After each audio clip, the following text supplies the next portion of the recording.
આજ રોજ બરોડાથી રાજપીપળા આવતી GJ18Z 7095 નામની બસ 6:30 વડોદરાથી નીકળેલ હતી અને બસ કોરા પાસે વસંતપુરા પાસે બગડી ગયેલ છે અને બસ બગડવાનું કારણ કોઈ મિકેનિકલ ફોલ્ટ નથી, પરંતુ ડીઝલ પતી ગયું એવું છે.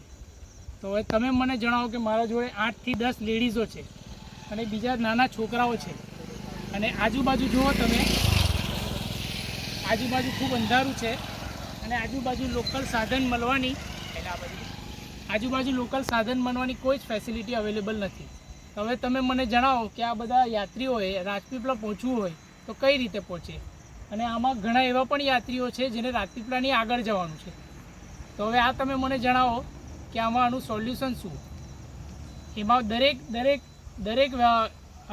દરેક વ્યક્તિએ પોતાનું પર્સનલ ભાડું ખર્ચી અને બસમાં મુસાફરી કરેલ છે. હમણાં હાલના રાતના 10 વાગેલા છે અને આજુબાજુ કોઈ જ વ્યક્તિનું ઠેકાણું નથી.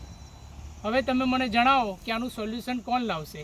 અને મેનેજરને કોલ કરે છે તો મેનેજર જવાબ નથી આપતા અને એવો જવાબ આવ્યો છે કે રાજપીપળાથી બીજી ગાડી આવશે ડીઝલ લઈને અને પછી મુસાફરોને રાજપીપળા પહોંચાડશે. તો ક્યારે રાજપીપળા પહોંચશે મુસાફરો? 12 વાગે, 1 વાગે?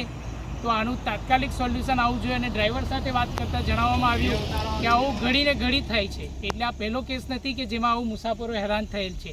આવી ઘટનાઓ ઘણી વખત થયેલી છે. તો અમારી એવી જ વિનંતી છે કે તાત્કાલિક આનું નિરાકરણ આવે.